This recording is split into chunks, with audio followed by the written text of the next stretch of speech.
सबसे important accumulated depreciation. एक बारी भाई एडजस्टमेंट स्टार्ट करने से पहले इसकी कहानी सुन लेते हैं जी। क्या होता है जी एक्यूमुलेटेड डेप्रिसिएशन?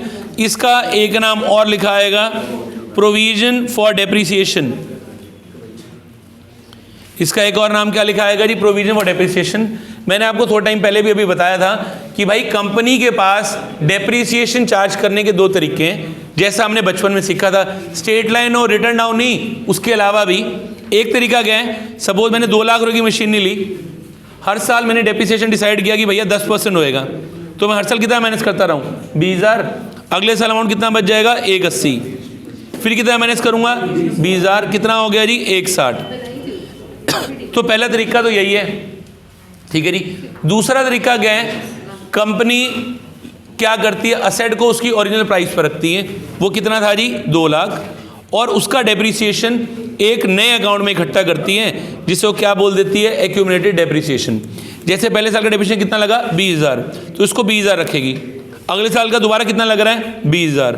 तो अब इसमें कितना हो गया जी? 40,000। और इस डेप्रिसिएशन को कब यूज करती है? जब मैंने असेट को बेचना है उस टाइम पे। सारा डेप्रिसिएशन उठा के असेट में से माइनस करेंगे, सीधा माइनस कर दिया 40,000। अमाउंट कितना आ गया जी? 160। This is the book value. एक बारी फॉर्मेट समझ लेते हैं जी, अकाउंट कैसे बनता है। देखो जी, 2 अकाउंट बनेंगे अब इस क्वेश्चन के अंदर, प्लांट एंड मशीनरी अकाउंट। आगे ये बताऊंगा कि कब बनाने हैं ये अकाउंट और कब नहीं बनाने। एक बनता है प्लांट एंड मशीनरी अकाउंट, दूसरा बनता है accumulated depreciation account. Particular rupees. और हाँ, इस एडजस्टमेंट में इतना दम है, अकेली 6 नंबर की भी आ सकती है पेपर में। राजा एडजस्टमेंट है, सिर्फ यही एडजस्टमेंट अकेली पूछ लेगा पेपर में, 6 नंबर की बना दो। तो प्लीज जरा समझ लेना जी। यहां पे to balance b d, previous year का बैलेंस, ठीक है जी। यहां पे by balance c d, current year का बैलेंस।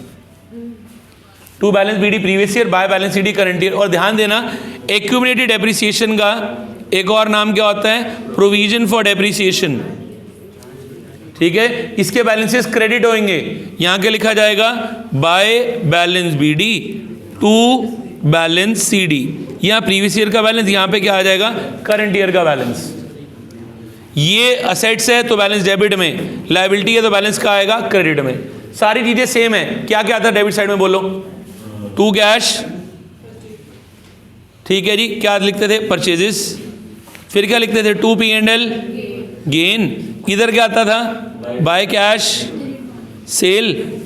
इधर क्या आता था? By P&L loss. हाँ, यही तो चेंज है भाई, जिसको हम पहले लिखते थे ना बाय डेप्रिसिएशन, अब यहां लिखेंगे बाय एक्यूमुलेटेड डेप्रिसिएशन। अभी तो बताया इकट्ठा क्या हो डेप्रिसिएशन, अभी करके दिखाऊंगा कैसे करना है। इसको उठा के प्लीज जरा चेक करो और शांति रखो। यहां पे बाय एक्यूमुलेटेड डेप्रिसिएशन है, बाय है, तो ये कौन से अकाउंट में जाएगा?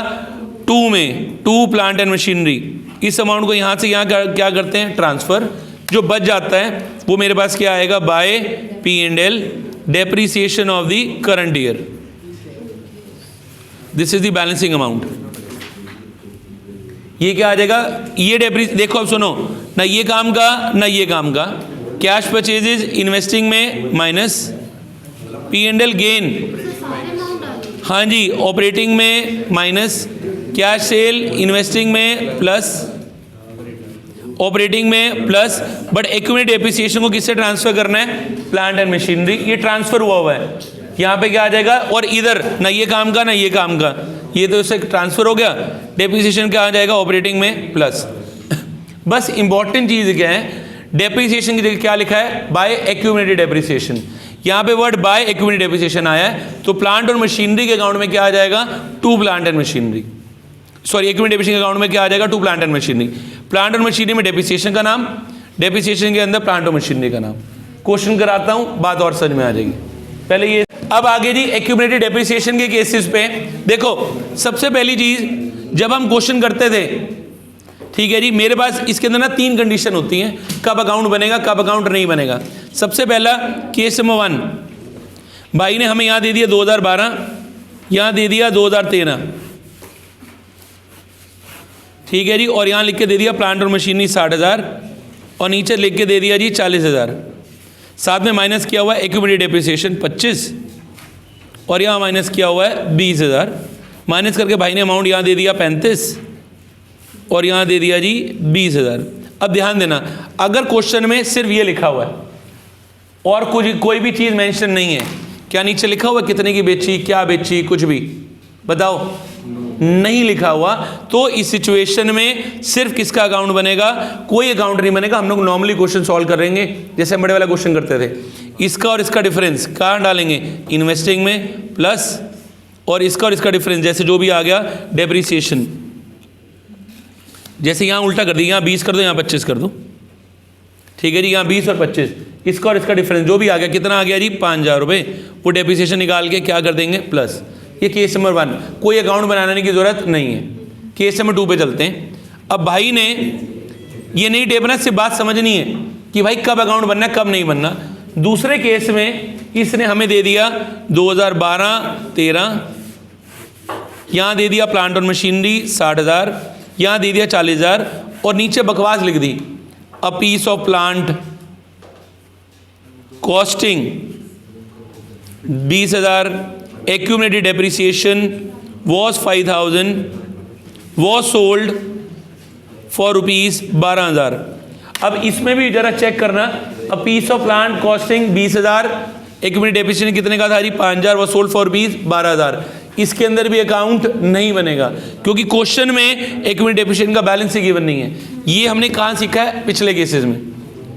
बट accumulated depreciation का अकाउंट कब बनेगा, जब ये सिचुएशन आ जाएगी। क्या सिचुएशन है, एक प्लांट एंड मशीनरी इधर भी दे दिया, एक्यूमुलेटेड डेप्रिसिएशन भी दे दिया और नीचे उससे रिलेटेड बकवास भी दे दी। मतलब एक्यूमुलेटेड डेप्रिसिएशन बैलेंस शीट के अंदर भी है, बैलेंस शीट के बाहर भी है, तो अकाउंट बनता, नहीं तो अकाउंट नहीं बनता। आधे लोगों को तो यही दिक्कत है कि कब बन रहा है अकाउंट। अब कोई टेंशन नहीं, अब पहले हम लोग इसकी इंग्लिश को समझ लेते हैं, क्या कह रहे हैं।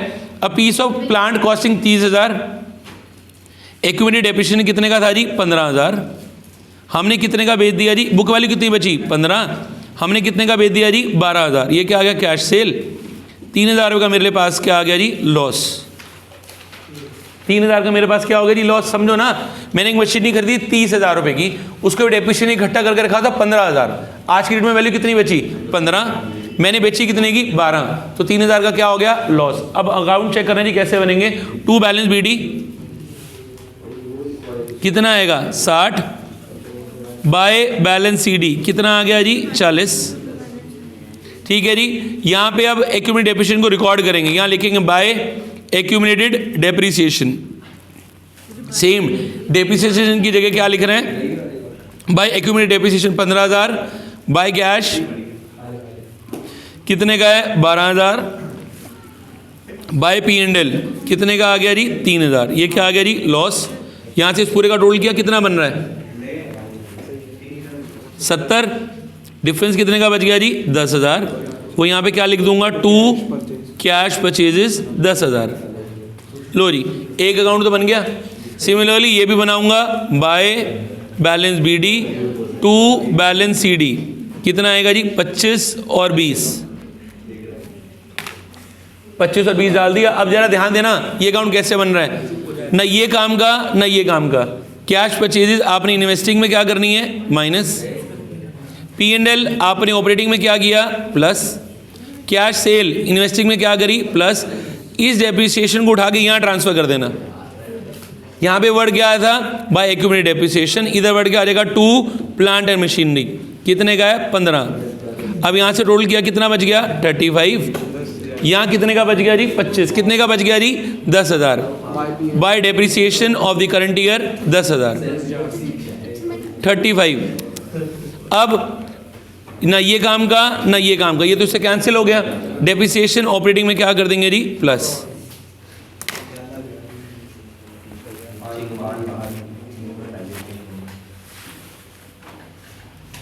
हाँ जी चलो नेक्स्ट केस। अगला जी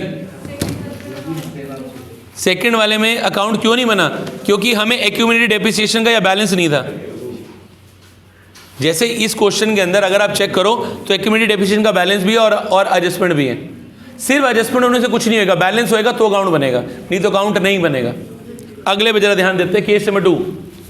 कह रहे जी भाई same during the year plant and machinery और book value 30,000, depreciation 15,000, book value कितनी बच गई थी 15, वो sold for rupees 20,000 cash sale, तो 8,000 रुपये का क्या आ गया जी गेन, सॉरी 5,000 रुपये का क्या आ गया जी गेन। अकाउंट बनाते हैं, to balance B D 60 by balance C D 40 by balance B D to balance C D, कितना है जी वीडियो सी डी इधर भी, ये है जी मेरे पास 25 और 20, सारे बैलेंसेस डाल दिए, वो सेट है सेट में, लाइबिलिटी है लाइबिलिटी में। अब अमाउंट भरते हैं, यहाँ पे क्या आएगा बाय कैश, कितने का बेचा है जी 20,000, to P and L gain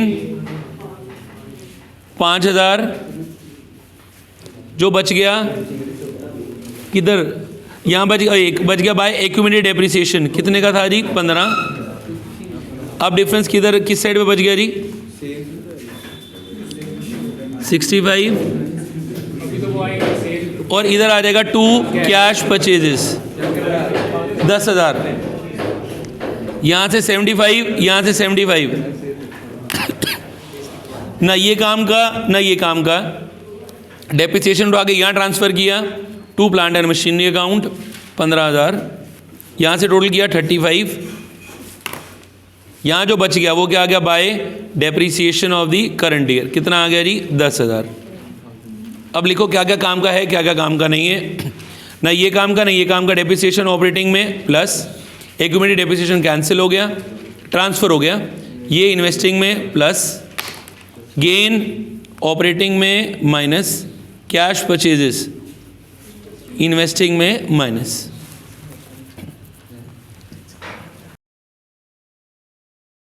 हाँ जी, last case of cash flow adjustments, ठीक है जी, which is during the year, और ये इंपॉर्टेंट है, लिख लो जी, ट्रेंडिंग पेपर में यही ही आएगा, जरा एक बार क्वेश्चन पढ़ते हैं जी, लिखा हुआ है, और ये इसके अंदर बहुत सारे लोगों को दिक्कत आती है जी। During the year plant and machinery costing 30,000 वो सोल्ड फॉर 5,000, सीधा बोल दिया 30,000 की मशीनरी कितने की बेच दी 5,000, डेप्रिसिएशन फॉर द ईयर वो 10,000। अगर इसकी जगह लिखना होता है ना डेप्रिसिएशन ऑन इट, तब तो हम इसे क्या मानते हैं एक्यूमुलेटेड डेप्रिसिएशन। ये डेप्रिसिएशन हमें किसका दे दिया जी ऑफ द करंट ईयर, मतलब एक तरीके से हमारे पास ये वाला डेप्रिसिएशन दे दिया है, हमें नीचे से ऊपर जाना है। नहीं जी नहीं, हाँ जी, यहाँ पे सबसे पहले to balance B D 60,000 by balance C D 40 by balance B D 25 और टू बैलेंस सी डी 20,000, ठीक है जी। इस क्वेश्चन में ना उसने हमें depreciation of the current year दे दिए हैं, कितना दिया depreciation of the current year 10,000, उसे यहाँ लिखूंगा जी बाय डेप्रिसिएशन 10,000। पहले इस क्वेश्चन में नीचे से ऊपर जा रहे हैं, वही मुश्किल पार्ट है जिंदगी में भी और क्वेश्चन के लिए भी, नीचे से ऊपर उठना। यहाँ भी वही सेम आ जाएगी 35, यहाँ बच गया जी टू प्लांट एंड मशीनरी 15,000, यहाँ कितना आ गया जी 35,000। अब यहाँ पे अगर आप चेक कर पाओ तो प्लांट एंड मशीन का डेप्रिसिएशन कितना है जी 15, इसको उठा के यहाँ फेंकूंगा बाय एक्यूमुलेटेड डेप्रिसिएशन 15,000, ठीक है जी। अब क्वेश्चन अब शुरू करेंगे, अभी तक क्वेश्चन भी शुरू नहीं हुआ, पहले डेप्रिसिएशन का अमाउंट निकालना है, एक्यूमुलेटेड का कितना बन रहा है जी यहाँ पे 15। अब क्वेश्चन जरा पढ़ते हैं जी, हमारे पास मशीनरी कितने की थी 30,000, इसके ऊपर एक्यूमुलेटेड डेप्रिसिएशन कितना था जी 15, तो बुक वैल्यू कितनी बच गई 15,000, ठीक है जी। हमने कितने की बेची है 10,000, तो 5,000 रुपये का क्या हो गया जी लॉस, सॉरी अच्छा 5,000 रुपये की बेची है, तो 10,000 रुपये का हमें क्या हो गया जी लॉस। अब बस सामान भर देते हैं, यहाँ पे क्या आएगा जी, पहले बाय कैश कितने की बेची है 5,000, by P and L account loss कितने का है जी 10, टोटल कर दिया कितना हो गया 70, यहाँ आ गए टू कैश परचेजेस 10,000 70। एक ही क्वेश्चन में कभी सेल परचेज मतलब सेल परचेज तो हो सकती है, गेन और लॉस इकट्ठे नहीं होएगा। अब ना ये काम का ना ये काम का, ये इन्वेस्टिंग में माइनस, ये ऑपरेटिंग में प्लस, ये इन्वेस्टिंग में प्लस, और ये तो इससे कैंसिल हो गया।